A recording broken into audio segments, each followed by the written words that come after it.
En el principio creó Dios los cielos y la tierra estaba desordenada y vacía, y las tinieblas estaban sobre la faz del abismo, y el Espíritu de Dios se movía sobre la faz de las aguas. El domingo pasado contemplamos versículo 1. En el principio creó Dios los cielos y la tierra. Dios como creador de todo significa que le debemos a Él toda la gloria por ser el creador y por su providencia, porque ¿qué dice Pablo en Romanos 11? De Él y por Él y para Él son todas las cosas. En segundo lugar, vimos que nosotros no podemos escondernos del que lo creó todo, ni físicamente ni mentalmente. Dios lo creó todo. También tus pensamientos están bajo el control soberano de Dios. No hay donde podamos escondernos, ni pensemos en que podamos actuar o siquiera pensar sin que Dios sepa. En tercer lugar, como nosotros usamos la creación de Dios para todo, y como nosotros mismos llevamos su huella, porque estamos hechos a la imagen de Dios, la creación, nosotros vimos varios salmos, la creación es testigo mudo pero a gritos, ¿se acuerda? No tiene lenguaje, pero sí tiene voz, ¿verdad? La creación misma es testigo mudo a gritos que le debemos a Dios todo. Usted ahorita está respirando. ¿De quién es ese aire que usted respira? De Dios. Vinimos caminando sobre la tierra de Dios. Esa tierra es de Dios. Usted comió comida que Dios dio. Tomamos café que Dios dio. Bueno, los reformados tomamos café. Los que no tomaron café. Es decir, hermanos, toda nuestra vida está sustentada por las cosas que pertenecen, que son de Dios. Y si nos negamos a adorar y dar la gloria al que nos da estas cosas, dice la Biblia que la misma creación será testigo contra nosotros en el día de juicio.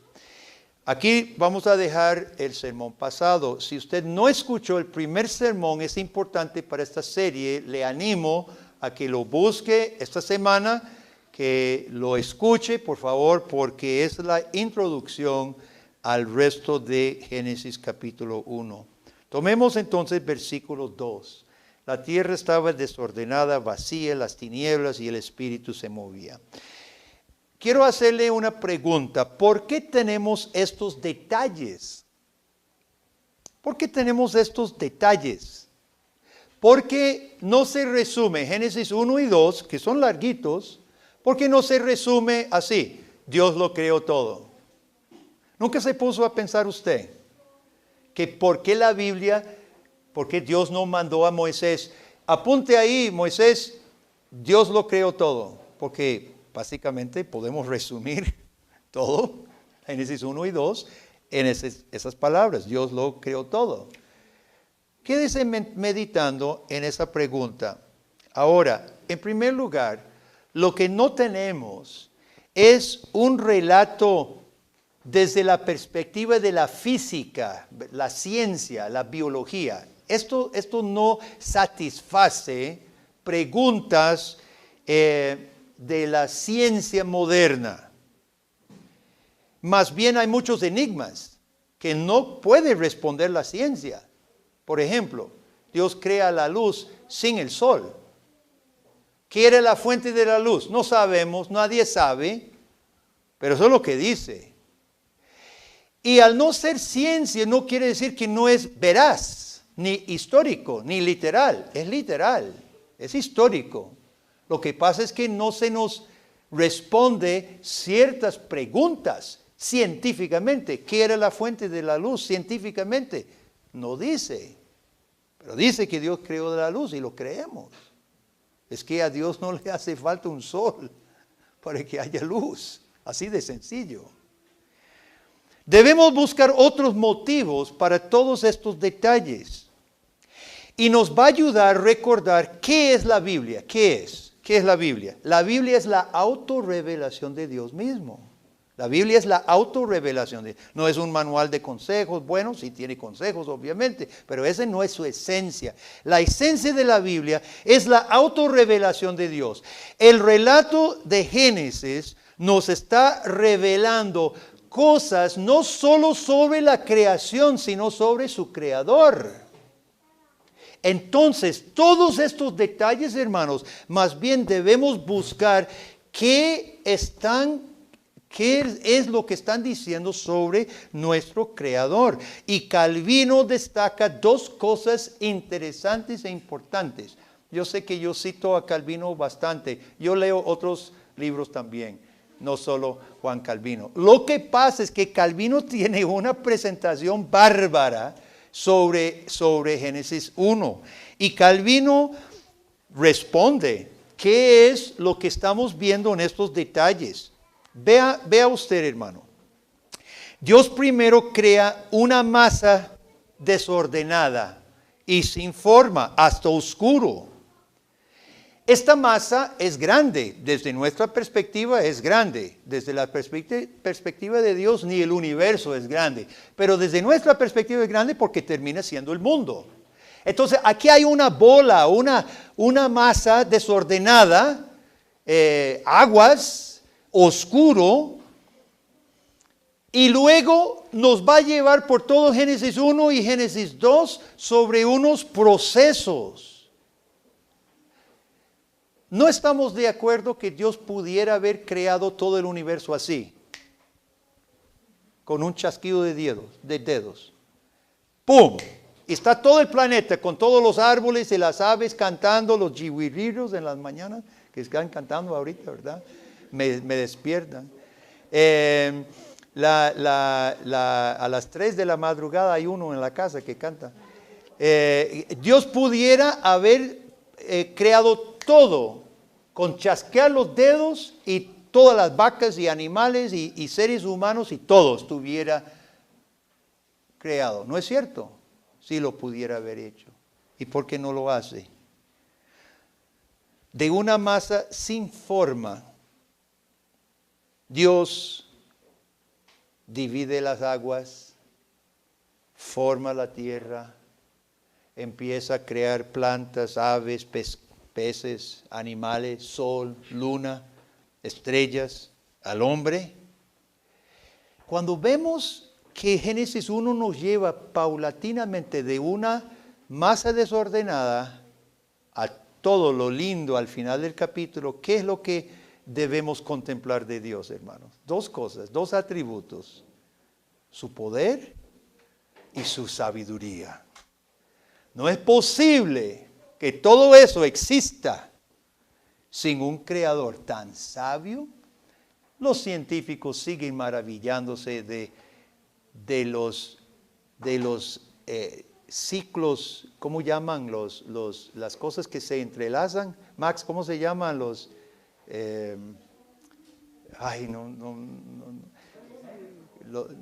Digamos, árboles y hormigas y juntos son simbiosis, ¿verdad? Del planeta. Hay tantas cosas entrelazadas que hace que este planeta funcione. Y solamente un ser tan sabio y tan poderoso pudiera hacerlo. ¿Con qué propósito se nos obliga a contemplar eso, hermanos? Para que usted y yo nos admiremos, nos maravillemos, que nos postremos y digamos: gloria, gloria sea a ti. ¿Cuáles son los mejores libros para los niños? El primero y el último. Me acuerdo con nuestros hijos, con Amandita, que fue la última, ¿verdad? Que pudimos tener en la casa leyendo Génesis. Ella con su Biblia de niños, a menudo, cuando era pequeñita, agarraba la Biblia y lo abría a la creación. Cuando Dios está creando el sol y la luna y los animales y se presenta ahí caballos en los pastos, etc. Y el último, que es la victoria del Cordero, que va a crear una nueva tierra. Esos son los mejores libros para los niños. Calvino señala un segundo motivo porque Dios crea la tierra por medio de un proceso. Y tiene que ver con la misma esencia de su creación, lo que Dios va a dejar como parte esencial de su creación. ¿Y qué es eso? Que casi nada es inmediato. ¿Se ha puesto a pensar, hermano? Casi nada es inmediato en este mundo. La vida, el trabajo, el nacimiento de un bebé. Estos bebés que están naciendo no están naciendo viejos. Por dicha. Yo a mi hija menor, Michelita, le decía, Miche, quédese chiquitita para que pueda quedarse aquí en los regalos de su papá. Y me decía, papi. Y creció. Y está grande. Y yo le decía lo mismo a Amanda. Y más grande se hizo todavía. Los bebés nacen pequeños y con un proceso maduran. Dios infunde en la esencia del mundo un ciclo de 6 días y 1. 6 días trabaja hacia metas y reposa 1. Y este ciclo apuntaba a un proceso largo cuando Adán y Eva, si no pecaran, llenaría la tierra, señorearían en todo y terminaría llenando la tierra y con el fin que Dios había preparado, una glorificación de su reino. Todo iba a ser un proceso. Nuestra vida es un proceso. Y Dios, al crear nuestro mundo, es lo que vemos en Génesis 1, por decirlo así, crea todo tranquilamente, ordenadamente y hasta paulatinamente, porque para Dios, que pudo haber creado todo en un instante, Dios tomar 6 días, es paulatinamente, es bien lento. Dios lo crea de esta forma y no nos está enseñando algo a nosotros, hermanos. Usted y yo que todo lo queremos ya. Dígame si no es cierto. Como aquel que oró a Dios, Dios, dame paciencia y dámela ya. Todo lo queremos ya. Pero ni Dios corrió para hacer su gran trabajo. Hay grandes daños que hace la impaciencia, mi hermano. Hay grandes daños que hace la impaciencia en nuestra vida y en la vida del cristiano. Pero ¿cuál es el daño más grande? El daño más grande que hace la impaciencia es que nunca obtendremos la sabiduría de Dios por medio de algún atajo. No hay atajos para obtener la sabiduría de Dios. Dios, el más sabio que hay, despliega su plan por medio de un proceso lógico, ordenado y hasta paulatino. ¿Cuánto más nosotros que necesitamos sujetarnos al buen proceso para adquirir sabiduría de Dios, hermano? Y la Biblia habla mucho de ese camino hacia la sabiduría. La sabiduría Dios no se la va a dar porque usted exija hoy tener la sabiduría de Dios. Dios ha puesto los medios. Este es uno, lo que estamos haciendo aquí hoy, escuchando su palabra, fuente y fundamento de su sabiduría.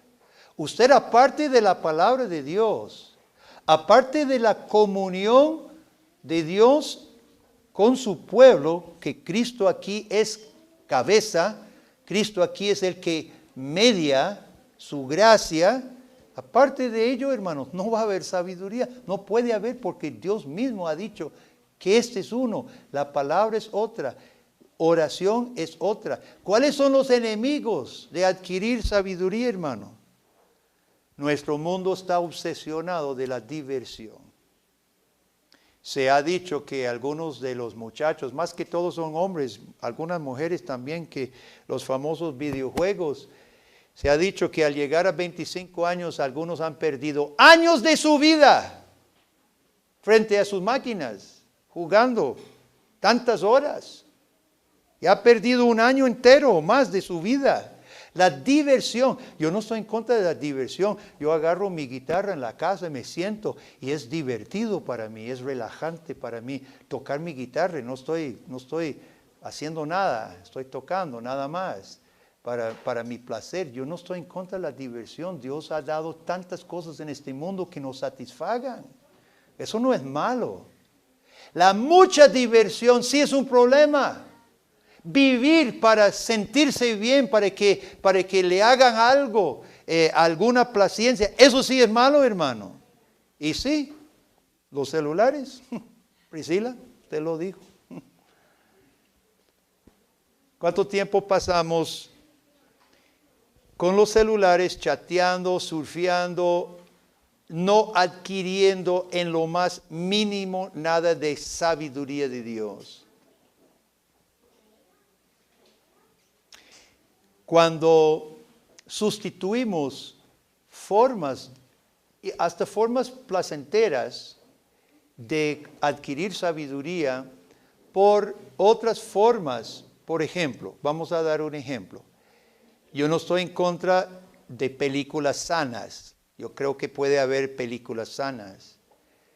Pero ¿por qué yo no podría leer una biografía de algún cristiano en lugar de estar viendo una película? La mayoría de las películas, si no son pervertidas, la mayoría de las películas, entre comillas, sanas, siempre va a dar un mensaje humanista que tú puedes, ¿verdad? El personaje principal de la película hace algo bonito y bueno en favor de su prójimo porque nosotros tenemos dentro de nosotros el potencial. Y usted está llenando su cabeza, si usted está viendo películas no pervertidas, películas medio sanas, siempre se está llenando su cabeza del humanismo contrario a la Biblia. Grace aquí en su biblioteca y Clear vende biografías buenísimas de misioneros y misioneras en la historia que usted perfectamente puede tomar su tacita de chocolate en la noche, sentarse en su sillón como hago yo y leer. Y mire, tal vez al principio como usted no está acostumbrado a leer, tal vez le cuesta, pero con un buen libro usted empieza a amar ese momento y sobre todo se va a estar llenando de cosas sabias porque va a leer la vida de alguien en que Dios obró en este mundo. Usted se va a estimular. Todo joven que está aquí presente, ojalá usted no se gradúe a ser adulto hasta que haya leído biografía de Calvino y Lutero, para empezar ahí. Además de la Biblia, no estamos hablando del estudio de la Biblia, eso damos por sentado. Biografía de Calvino, de Lutero, y hay muchas más. Clear vende, Grace aquí en la biblioteca tiene. Entonces, sustituya los enemigos de la sabiduría por los que son amigos para la sabiduría cristiana. Esto es un esfuerzo, esto es responsabilizarse usted. Identifique los enemigos, porque usted no avanza en sabiduría, hermanos. Identifique los enemigos, aíslelos y sustitúyalos. Ahora, vamos a seguir. Lleguemos a la parte donde dice que la tierra estaba desordenada y vacía. Necesito que aprenda un poquito de hebreo hoy. Tohu vabohu. Tohu vabohu. Así estaba la tierra. Tohu vabohu. La va significa y. Entonces vamos a decir tohu y bohu. Esos son dos términos.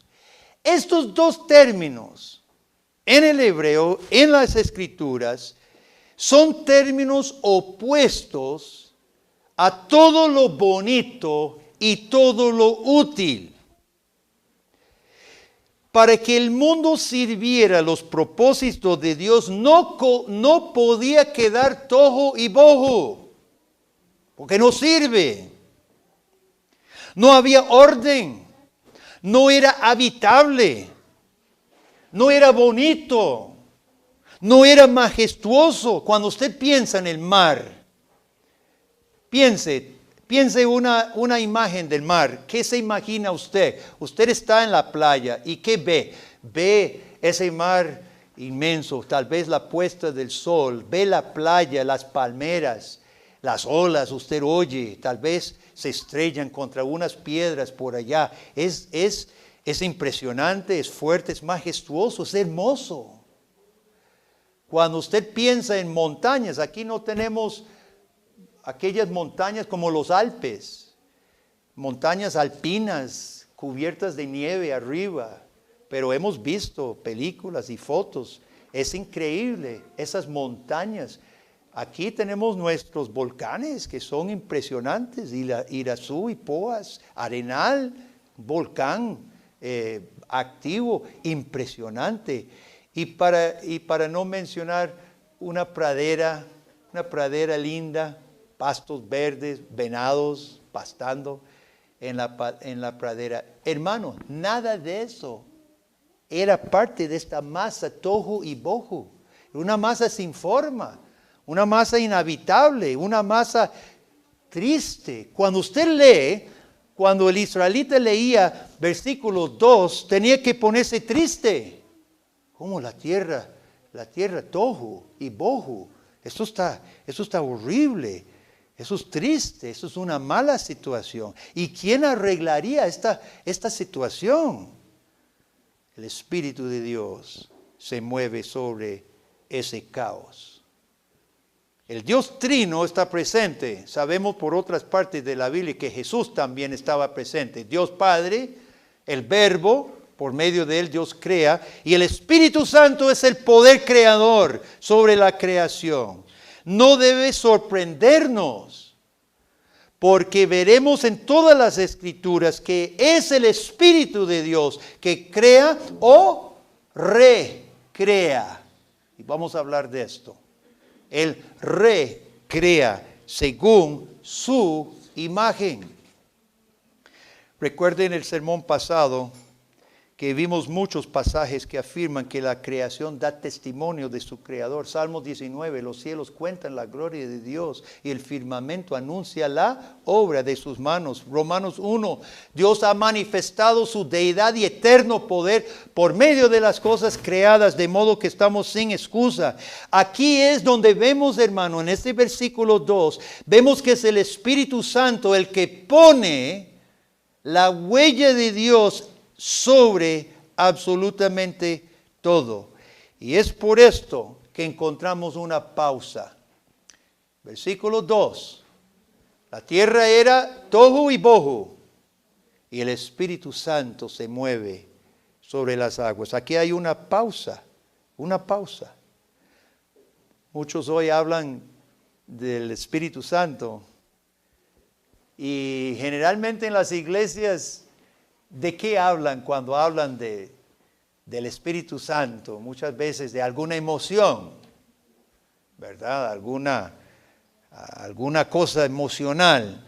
Mire, lo más fundamental del Espíritu Santo es reconocer que el mundo en que vivimos y su propia persona lleva la estampa del Espíritu Santo. No hace falta que usted hable lenguas para saber si usted lleva la estampa del Espíritu Santo. Siendo criatura del Dios Trino, usted fue formado por el Espíritu de Dios y lleva la imagen de Dios. Y somos de Dios, reconocerlo o no. Pertenecemos a Dios como seres humanos. Aún los no cristianos son de Dios, creados por Dios, reconocerlo o no. No pueden escaparse, no pueden decir, yo no sé nada de Dios. Yo no tengo nada que ver con Dios. Nadie puede decir eso. El Espíritu Santo se movía. ¿Qué estaba haciendo? Esta pausa, hermanos, implica un propósito firme. Dios hace una pausa por algo. Dios no está vacilando, llegando y ¿qué hacemos? Y titubeando, ¿verdad? No. Dios primero crea la masa y se mueve sobre su masa. Dios sabe lo que va a hacer. Dios tiene un propósito firme. Dios tiene un plan divino. Dios es el dueño y el Todopoderoso está preparando su proyecto con orden y con sabiduría. Más bien cuando leemos versículo 2, hermanos, este versículo pide silencio. Pide silencio. Y se movía Dios sobre las aguas. Y la pregunta es, ¿y ahora? ¿Y ahora? El siguiente versículo va a decir lo que hace Dios, habla. Versículo 2 pide silencio. Se mueve Dios, se hace una pausa, está por hacer algo. Y después truena la voz de Dios, sea la luz. Y comienza la obra de ordenar su tohu y bohu. Este versículo pide temor santo. ¿Qué era usted antes del versículo 2? Nada. Nada era. No éramos nada, no había mundo. Este versículo, hermanos, es el más humillante de todos, porque antes de eso nadie existía. Versículo 2 exige que usted y yo nos callemos y recordemos nuestra no existencia. Porque ni hombre hubo sobre la tierra, no hubo tierra. Este versículo nos lleva a lo que somos. Y aparte de Dios, dice Jesucristo claramente, nada somos. Como un paréntesis, hermano, nosotros podemos decir que toda persona que actúa sin orden y sin sabiduría no está imitando a su Creador. Porque el Dios ordenado y sabio nos crea de esa manera. Y cuando nosotros llevamos su imagen, Él nos recrea a su imagen. Ahora, es importante sentir el peso de estos términos, tohu y bohu. Ellos representan no lo ideal. Ellos representan una condición que tiene que cambiarse para que la tierra sea útil y sea hermoso. Y vea cómo los autores bíblicos lo vuelvan a usar. Deuteronomio 32. Moisés, terminando sus 5 libros, en Deuteronomio 32, vuelve a usar el término tohu. En 32 es una canción de Moisés que deja para Israel. Y Moisés relata cómo Dios saca a Israel de Egipto y ahora está en el desierto, versículo 10. Va a hablar del desierto.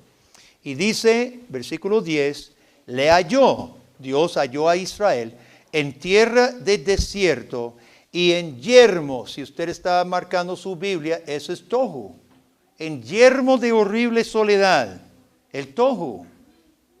Lo trajo alrededor, lo instruyó, lo guardó como la niña de su ojo, como el águila que excita sobre su nidada, revolotea sobre sus pollos, extiende sus alas, los tomó, los lleva sobre sus plumas. Jehová solo le guió y con él no hubo Dios extraño. El término revolotea, hermanos, ¿a qué nos recuerda? Del versículo 2, de moverse sobre. Es el mismo término también.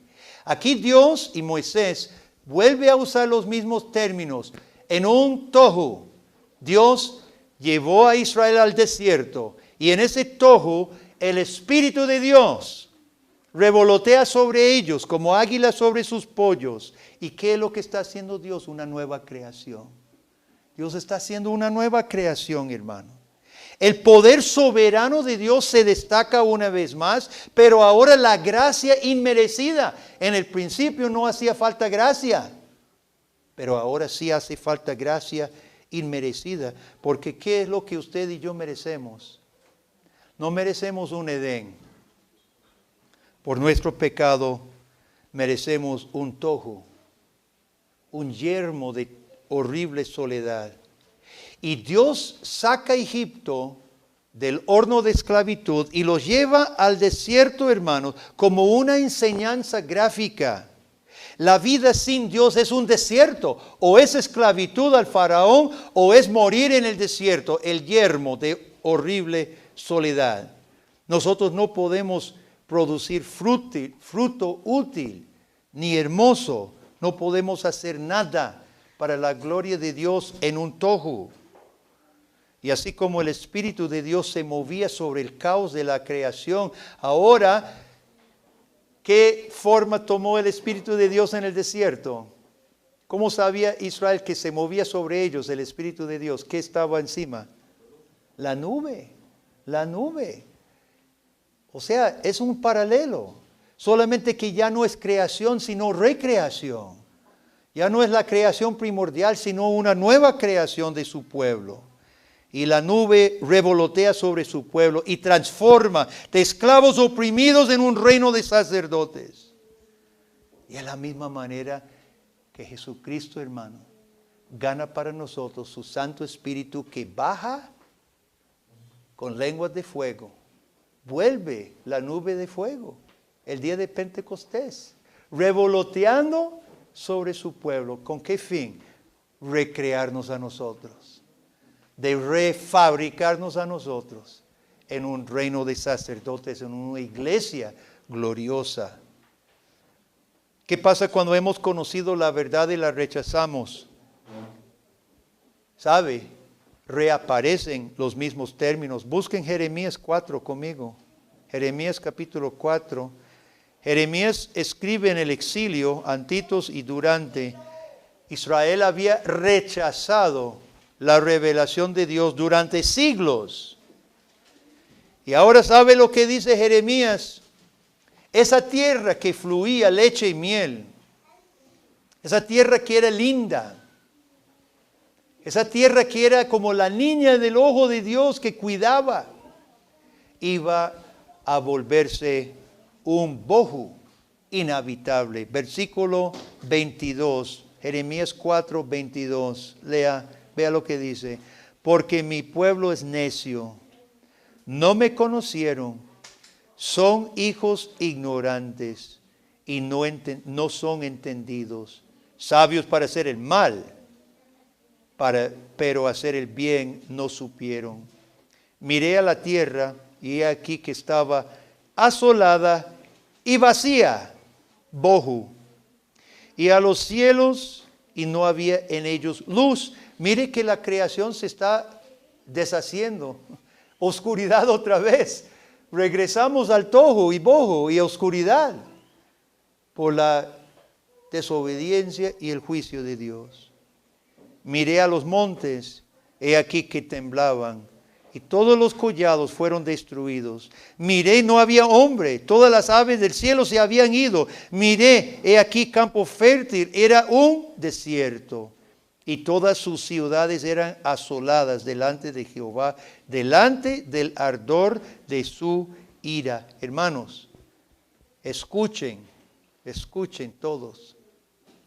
El juicio de Dios obra una reversa de todo lo hermoso y lo útil que Dios hace. En este caso, ahora Judá sería vuelta un caos, asolada y vacía, un bohu inhabitable. Esto sucede tanto a nivel corporativo como a nivel personal. Nosotros hemos visto iglesias, inclusive denominaciones reformadas, que rechazan la palabra de Dios y Dios les quita su vida, lo hermoso, lo glorioso, y se vuelven una perversión de iglesia. Esas existen en este mundo. Y lo hemos visto a nivel personal. Personas que han entrado a la iglesia, aparentemente aceptaron al Señor, y Dios les da sus beneficios, los recrea de forma hermosa, ayuda a ordenar su hogar, su vida, su trabajo, su matrimonio. Y luego esas personas se endurecen, rechazan la verdad de Dios Y su estado final es peor que antes. Lo hemos visto. No nos engañemos. Dios no puede ser burlado. No se puede jugar con este Dios poderoso de la creación. Vamos a amarrar cabos y concluir. Recordemos el contexto de Génesis. ¿Quién escribe Génesis y dónde lo escribe? Israel está en el desierto. Moisés está escribiendo. Israel necesitaba conocer verdaderamente a su Creador, que a la vez era su Redentor. El Creador poderoso que convirtió el caos del tohu y bohu, en tierra ordenada y hermosa y habitable, era el mismo Dios que tomaba a Israel, el Israel caótico, sin patria, sin vida digna, y los estaba recreando a su imagen gloriosa. La Biblia no nos permite leer Génesis 1 sobre la creación sin a la vez recordar y pensar en Dios, el recreador, el Dios que toma pecadores y los refabrica, por decirlo así, para que seamos un pueblo sano, útil y hermoso. Pensemos en aspectos que Dios reconstruye, porque la creación que Dios dejó la primera vez fue una creación perfecta y todo era perfecto. Todas las relaciones eran perfectas, tanto la tierra como las relaciones humanas eran perfectas. ¿Y a qué viene el pecado, hermano? ¿A qué viene a hacer? A ensuciar todo. No hay ni un solo aspecto de la creación que el pecado no haya dañado. Ninguna. La relación con Dios, que es la relación primordial. De ahí, Adán y Eva cambian la mentira por la verdad, creyéndose a sí mismos Dios por la mentira del demonio, y sustituye aquella relación hermosa, sana, satisfactoria con Dios por el egoísmo y el individualismo. Y eso no es nuestro problema hasta el día de hoy. Nuestro egoísmo, nuestro individualismo. ¿Por dónde empezamos, hermanos, a notar? Mire, nosotros como iglesia y como personas y como iglesia necesitamos observarnos a nosotros mismos para empezar con aquellas cosas que suceden sin que nosotros estemos poniendo atención. Yo espero que en esta iglesia ninguna visita ponga pie sin que todos lo sofoquen de una bienvenida. Tome su nombre, su teléfono, lo invite. De lo contrario, ¿qué somos? Importa a mí, quien venga. Egoísmo, individualismo. La relación matrimonial, tan lindo que era, tan buena la relación entre Adán y Eva. Adán recibe a Eva impactada. Dios le crea, wow, hueso de mi hueso, carne de mi carne será llamada varona, porque del varón fue tomado. Y vivieron unos no sé cuántos tiempos felices. Y Génesis 3 llega y por la mentira terminan divorciados, traicionándose unos a otros, Eva a Adán y Adán a Eva. Y si no fuera que Dios llega y vuelve a prometer, hermanos, hasta ahí hubiera llegado todo el asunto. El matrimonio fue dañado por el pecado. Los tentáculos del pecado nuestro llegó a las relaciones entre hermanos. Los primeros hijos que nacen, Caín mata a Abel. La relación social entre los hombres, mientras más hombres en la tierra, más maldad, llegó a un grado tan grande antes de Noé que Dios tuvo que juzgar a todos y matarlos a todos. Para no hablar de lo que hacemos con el mundo, ensuciando la tierra por descuido, por egoísmo también, por lucrar o descuidar lo que Dios ha hecho, el ambiente. ¿Qué necesitamos, hermano? ¿Qué necesitamos? Nosotros necesitamos mucho. Necesitamos un poderoso Espíritu de Dios sobre nosotros, que convierta nuestro tojo y bojo en algo sano, bueno, útil y hermoso. Y esto es lo que Jesucristo ganó para su pueblo y lo que Jesucristo envió el día de Pentecostés.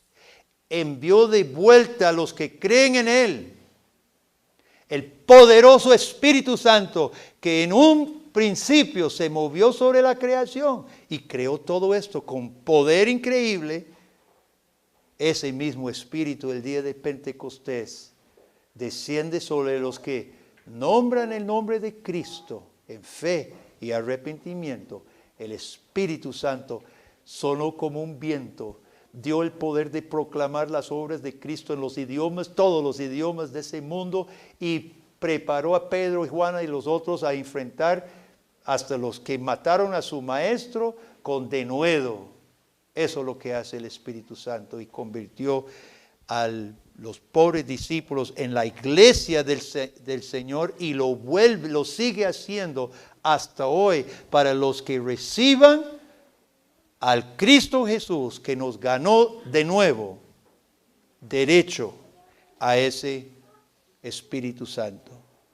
Hay un problema severo entre los cristianos, hermanos. Y es que nosotros demasiado fácilmente aceptamos nuestras faltas y debilidades, porque decimos que no hay esperanza. Así soy yo, nada me va a poder cambiar. Querido hermano, esa actitud es no apreciar lo que hizo ese poderoso Espíritu de Dios con el tohu y bohu al principio de la creación. Ese Dios todopoderoso a usted y a mí nos puede recrear a la imagen de Cristo Jesús. No lo dude. Y no se quede con menos. Toda la gran obra de Cristo fue para devolvernos la hermosura, la dignidad, el orden de ser criaturas completas otra vez, útiles en las manos de nuestro Creador. ¿Cuántos lo quieren? ¿Cuántos lo creen en esta mañana? Amén. Oremos. Padre, gracias por ser el gran Creador, tremendo, todopoderoso, sabio, ordenado. Y gracias por ser misericordioso y no habernos abandonado en nuestro pecado, sino por Cristo tu Hijo. Tú, oh Santo Espíritu poderoso, vuelves a hacer una nueva creación en los que creen en Jesús. Padre, nosotros todos reconocemos que ocupamos esa obra más y más. Sabemos que estamos lejos de la meta de reflejar perfectamente la imagen de Jesucristo. Pedimos tu perdón, Señor, cuando nos hemos vuelto apáticos, hemos dado por sentado que somos así, nunca cambiaremos. Perdónanos, Padre. Y hoy infunde e inspírenos una vez más con el ánimo necesario, la fe necesaria, la esperanza necesaria, oh Dios, para seguir creyendo, obedeciendo y afirmando el poder de tu Santo Espíritu para regenerar, para recrear y para renovar esta iglesia y nuestras vidas personales a la imagen de Jesucristo. Es en su nombre que oramos. Amén y amén.